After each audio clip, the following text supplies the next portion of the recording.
Монгол улсын төрийн бодлого, урт хугацааны бодлого бол шинжлэх ухааны технологи суурилсан хөгжил, шинжлэх ухааны суурь мэдлэгтэй, бүтээлч, бүтээмжтэй, чадварлага хэрэгтэй болгож чиглэгдэж байгаа. Ихтэй сургууль гэдэг бол хөгжлийн лаборатори.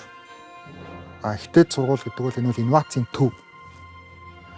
Ихтэй сургууль гэдэг бол энэ бол өөрөө ирээдүг бэлтэж байгаа уураг тэр. Энэ агуулгаараа ихтэй сургуулиудын одоо манай профессорууд өөрөө хөгжилд оролцогч байх хэрэгтэй. За намайг Лодон Арс гэдэг. Би электроникийн инженери мэргэжилтэй Монгол Улсын их сургуулийн багш хүн байгаа. Тэгээ Монгол Улс мандан мадаж хөгжин дэвшлэгийн үндэс суурь нь монголчууд бидний оюун санааны эв нэгдэл, шинжлэх ухааны технологи өсрөнгөө хөгжил юм. Цаашид Монгол Улс дэлхийн хөгжилтэй хөл нийлүүлэлт алхаж амдаж хөгжихийн тулд шинжлэх ухааны технологид дэмжсэн эрх зүйн орчин, ялангуяа хиймэл оюуныг дэмжсэн эрх зүйн орчныг нэн яралтай бүрдүүлж цогцоор нь боловсруулах шаардлагатай байгаа. Үүнд эдмэнтэн багш нар, судлаачид, инженерүүдийн төлөөлөл нэн чухал юм аа.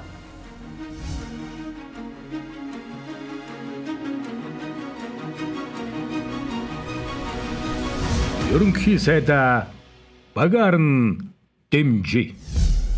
Монгол ардын нам. За тэгэхээр би электроник инженери мэргэжилтэн. Тэгэхээр даах электроник инженер төгссөнийхаа дараа бол надад тухайн үед маш том аз тохиолдсон. Би улс орны бүтээн байгуулалтын том төслүүдэд орж ажиллах боломж гарсан. Чоолсгийн долооны цахилгаан станц, Эрдэнэт уулан байжуулах үйлдвэрийн шинжилгээний төсөлтэй бол удирдлагын систем хийгээд бас Монгол улсынхаа бүтээн байгуулалтын төлөө юм хийсэндээ бол бахархалтаар байсан. Тэгээ энэний дараа миний бодол бол ер нь бол би инженер байх нэг асуудал, би инженер байгаад юм бүтээлчд оролцох нэг асуудал. Харин Монгол улсад маш олон инженерүүд хэрэгтэй байна гэдэг үгнээс бол магистр суралцж байгаад ингээд их сургуультай багшаар орж исэн. Ер нь бол инженер хүн бэлтгэхэд бол бид нэр илүү хүүхдүүдийг инженер мэргэжилтэй болгох, сонирхолтой болгох хэрэгтэй байна. Энэ бол улс оронд хэрэгтэй юм байна. Түүний төлөө бол хүүхдүүдийг инженер мэргэжилд орлуулдаг, сонирхуулдаг, тийшээ тэмүүлдэг болгох ёстой маань гэдэг үднээс бол тухайн үед л үндэсний олон нийтийн телевиз дээр бол EVU-гийн Робкон гэдэг нэвтрүүлгийг анх төсөл эхэлжсэн. Тэгээ энэ төсөл дээр хамтарч ажиллаад бас маш олон залуучуудыг бас инженер мэргэжилт дуртай, робот дуртай, цаашдаа бас хийж бүтээх олон инженер залуучуудыг энэ үйл тэмүүлсэн ийм төсөл байсан. За үүний дараа бол энэ бол Монгол улс инженерүүдтэй болохын тулд зөвхөн оюутнуудтай ажиллах нь хангалтгүй юм байна.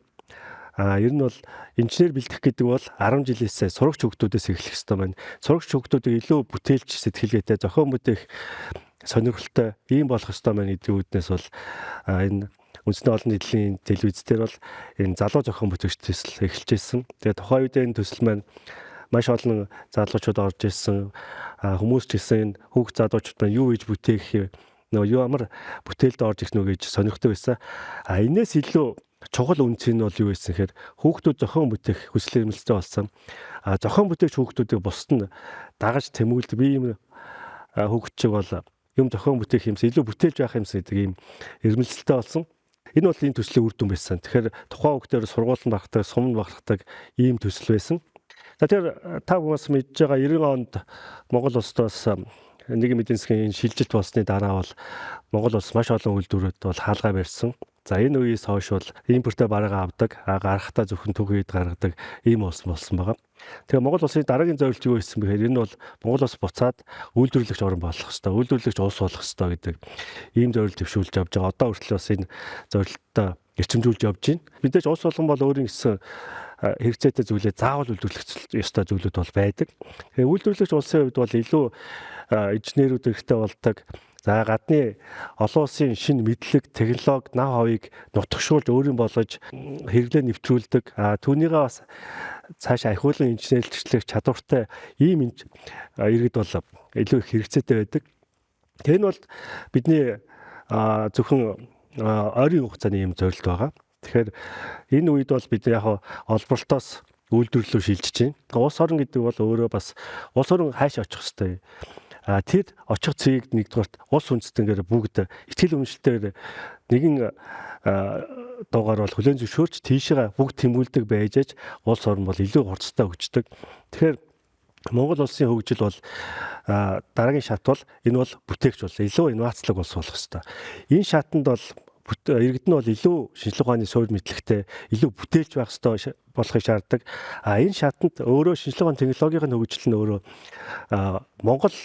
Монгол эрдэмтэн судлаачдын өөрсдийн анхдагч санаагаар бол шинэ мэдлэг, технологиг бий болгож чаддаг байх ёстой. Энийг олон улсад гаргаж чаддаг ийм зүйлүүд тэмүүлэх ёстой. Монгол улс ч гэсэн энэ хүрэх ёстой цэгээ бол алсын хараа 2050-аар тодорхойлсон байгаа. Энэ хүрэх ёстой цэгтээ хүрэхийн тулд бас шинжилгээ ухааны технологи суурилсан хөгжил байх ёстой маа гэдгийг тодорхойлсон. Тэгэхээр Монгол улс бол нэгд алсын хараа очих цэгээ тодорхойлсон. Тэнд хүрэх цэг нь шинжилгээ ухааны технологи суурилсан хөгжил гэж байгаа тохиол одоо бид энэ замлаар яаж явах юм бэ? Яг энэ ойлголтыг яаж нэгдсэн байдлаар ойлгож нэг зүг рүү бүгдээрээ хүчээ нэгтгэж тэмүүлэх юм бэ гэдэг асуудал байгаа. 5 жилийн өмнө 2019 онд шинжилгээ ухааны ажилтны анх дахь их хурал гэж хийсэн. Тэгээ энэ анх дахь их хурлын өрөө бол хандлага өөрчлөлт байсан. Энэ хандлага өөрчлөлт гэдэг өрөө бол төр шинжилгээ ухаанд ханддаг хандлага өөрчлөлт. Шинжилгээ ухааны эрдэмтэн судлаач нар шинжилгээ ухааны түгээн дэлгэрүүлэхт хандлага өөрчлөлт. Аж ахуйн нэгжүүд нь өөрсдөө шинжилгээ ухаанд ханддаг хандлага өөрчлөлт, эрдэмтэн судлаачд ханддаг хандлага өөрчлөлт тэдэнд итгэж дотоодын эрдэмтдийн бүтээсэн технологи нах авыг бас үйлдвэрлэлд нэвтрүүлэхэд хамтарч ажилладаг байх ёстой гэдэг. Дээрэс нь иргэд өөрөө шинжилгээ ухаанд хандах хандлага өөрчлөлт илүү шинжилгээ ухаанч байх ёстой гэдэг ийм зорилго бол хандлага өөрчлөлт өрөөтэйгээр бол хийгдсэн. За энэ шинжилгээ ухааны анх дахь их хурлын зөвлөмж хэрэгжээд явсан. Үнэхээр төр бол хандлага өөрчилсөн. Төрийн бодлого бол шинжилгээ ухааны технологитой суурилах ёстой байна.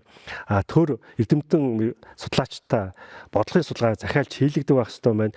Иргэдээ илүү шинжилгээ ухаанч болох ёстой байна гэдэг энэ зүйлүүд зорж байгаа. Шинжилгээ ухааны байгууллагын ч гэсэн хувийн хвшилтээр илүү их хамтарч ажиллахыг тэмүүлдэг болсон. Хувийн хвшилч гэсэн эрдэм шигний байгууллагын ихтэй сургуулиудтай хамтрах энэ хандлага бол өөрчлөгдсөн байгаа. За ингээд 5 жилийн дараа энэ жил бол шинжилгээ ухааны ажилтны 2 дугаар их хурлаа хийсэн. Энэ өрөө бол шинжилгээ ухаанчаар сэргэн өгж гэдэг өрөөс. Өөрөөр хэлбэл бидний хандлага өөрчлөлтсөн бол одоо шинжилгээ ухаанчаар хөгжих ёстой байна гэдэг энэ өрөөний дагуу явах ёстой гэдгээр бол санал нэгдээд энэ бол шинжилгээ ухааны ажилтны 2 дугаар их хурл гарсан, энэний дагсан зөвлөмж гарсан. Дээрээс нь шинжилгээ ухааны технологийн хуулийнхаа шинжилсэн найруулгыг сая батллаа. За боловсролын хувьд бол бас ялгаа байхгүй. 5 жилийн өмнө Монголын багш нарын 7 дугаар их хурлыг 23 жил завсарлынхаа дараа бол хийсэн. Энэ жил бол 5 жилийн дараа бас 8 дугаар их хурлаа хийж байна. Энэ их хурл гэдэг бол өөрөөсөө энэ салбарынх нь нийлээд энэ салбарт юу тулгамдаад байгаа юм бэ гэдэг бол нийлж ярьж зөвлөмж гаргадаг. Тэр нь төр засагт хүргэдэг, бодлого гаргагчдад хүргэдэг, хууль тогтоогчдод хүргэдэг. Тэрний дагуу бол өөрсдөө зөвлөмжийг дагуу төр засгийг шахдаг байгаа. Тэгэхээр 8 дугаар их хурл хуралдаад энэний өмнө бол боловсролын багц хууль батлагдлаа. Тэгэхээр боловсрол шинжилгээ ухааны технологийн хувьд бол хуулийн эрх зүйн орчин цоочны бүрдчихлээ. Одоо энэ хуулийн эрх зүйн орчин яг энэ хуулиудыг боловсруулахад ямар зорилгоо боловсруулсан, ямар зарчим баримлажээс яг тэр хэлбэрээр нэгдүгээр хэрэгжих чухал, энийг дагалдсан эрх зүйн орчнууд гарах нь чухал. Энэ ч үднээс бол дараагийн эрх зүйн орчнуудыг бүрдүүлэх шаардлагатай байгаа. Монгол улс шинжилгээ ухааны технологид илүү их хөрөнгө зардаг болох ёстой. Улс үндэстний яадаг вэхээр баялаг зарцуулж ээж шинжилгээ ухаанд зарцуулж ээж шинэ мэдлэг бий болгодог. Үүний дараа бол энэ шинэ мэдлийн дараагийн шат судалгаа хөгжүүлэлтэнд бол хөрөнгө зарж ээж энэ шинэ мэдлээс шинэ технологи гарч ирдэг. Энэ шинэ технологийн дараагийн үе шат болох инновацийн үйл ажиллагаанд хөрөнгө зарж ээж бол энэ мэнд буцаад нийгмийн эдийн засгийн эрэлтэнд орж шинэ баялагийг бий болгодог, баялагийг хөгжүүлдэг. Тэгэхээр энэ цикл маань өөрөө зөвхөн дороо иргэд байдаг цикл биш, дараагийн шатанда улам спираль хэлбэртэй хөгжиж идэг чиглэл. Тийм ч учраас шинжилгээ ухааны технологи инновацтай хөрөнгө зарсан улс бол хурцтай хөгжиж чаддаг. Шинжилгээ ухааны технологид хөрөнгө зарцуулж чадсанаар, шинжилгээ ухааны технологид илүү их анхаарал хандуулж чадсанаар, иргэдээ шинжилгээ ухааны суурь мэдлэг сайтай болгож чадсанаар хурцтай хөгжсөн жишээ бол дэлхийд олон байна. Тэгэхээр Монгол улс нэгэнд бидний хүн ам зүйтэй тэгээд ийм тохиолдол шинжилгээ ухааны технологи одоо инновацтай илүү их хөрөнгө зарч иргэдээ илүү их шинжилгээ ухааны суурь мэдлэгтэй илүү их бүтээлж болгож яж бол цаашаа хөгжих учиртай. Тэгэхээр 2023 оны Дэлхийн эдийн засгийн форумоос гаргасан ирээдүйн ажлын байр тавигдах шаардлагын бол тэргүүлэх чадварууд бол хиймэл оюун их хөгжилтэй ажиллах чадвар, задлан шинжлэх шүүн тунгаах чадвар, бүтээлч сэтгэлгээний чадвар, энэ ур чадварууд бол нэн тэргүүн тавигдж байгаа. Тэгэхээр Монгол улс сая хэлсэн нэгдүгээр иргэдээ шинжилгээ ухааны суурин мэдлэг сайтай болох ёстой. Хоёрдугаарт бүтээлж болох ёстой. Үүний дараагийн шат бол дэлхийн нийтийг бид нар хөгжлийн амдаж хүрэхийн тулд бол энэ шинэ гарч ирж байгаа хиймэл оюун их хөгжилтэй технологид ажиллах чадварыг хүүхдэд бага очроос нь суулгах хэрэгтэй. Нэг бол бид нар бол хиймэл оюуныг дэмжсэн цогц хууль энэ эрдэс орчныг цогцоор нь харж хийжээж энэнд Монгол улсын хөгжил төв нэмэр оруулна, Монголын нийгэмд төв нэмэр оруулна, эргээд монголчууд олон улсад үнэлэгдэх ийм боломж бүрдэж байгаа. Хүүхд энэ их хөгжилтэй хиймэл оюунтай технологид ажиллах чадварын суурь нь ерөнхий боловсролын сургуульд яаж олгох ёстой. Дараад нь энэ өөрөө судалгаа шинжилгээ эдэмжлэгийг байгуулгад яаж хөгжих ёстой.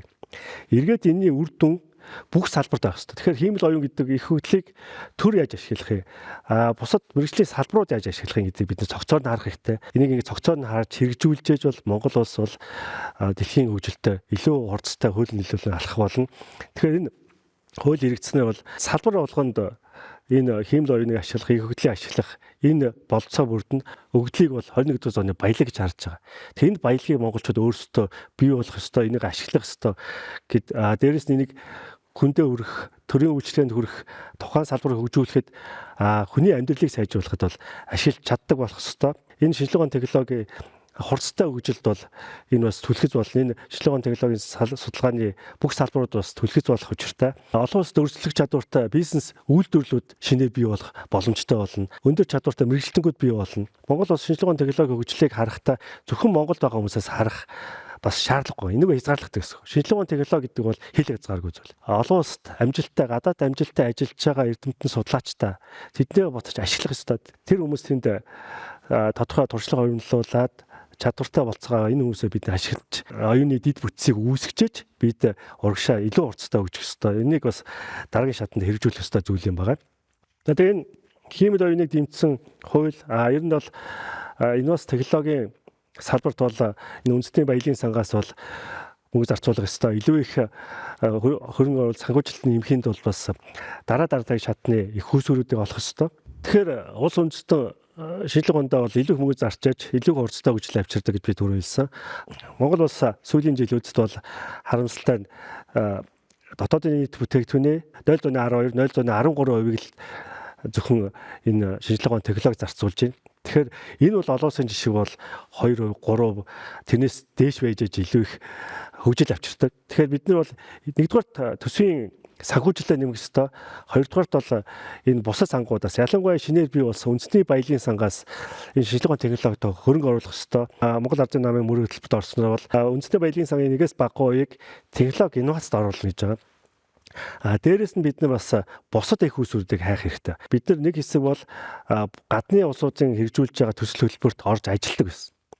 Энэний дараагийн шат бол одоо ямар болж байгаа гэхээр бид нар гадны эрдэмтдтэй хамтраад төслийг хэрэгжүүлдэг байсан. Хамтраад олон улсын сангууд руу бас төсөл мэдүүлж авч чаддаг болж байна. Бидний дараагийн зорилго бол Монгол эрдэмтний, Монгол судлаачийн анхдаг санаан дээр бий болсон судалгааг гадны эрдэмтний урьж авч ажилуулах хэмжээнд ийм олон улсад үнэлэгдсэн ийм анхдаг санаа гаргадаг ийм эрдэмтний судлаач болж байгаа. Энэ салбар бол олон улсад өрсөлдөх чадвартай болох ёстой.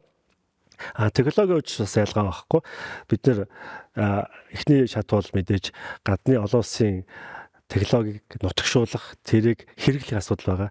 Дараагийн асуудал нь бол хамтарч технологи хөгжүүлэх асуудал. Дараагийн мэдээж Монгол улс өөрөө энэ шинэ технологийн санаа гаргаж, эндээ олон улсын эрдэмтдийг өөрж хамтарч ажилладаг ийм түвшинд очих ийм үе шатууд бол Монгол улсын шинжилгээ ухааны технологийн хөгжлийн үе шатууд юм байна.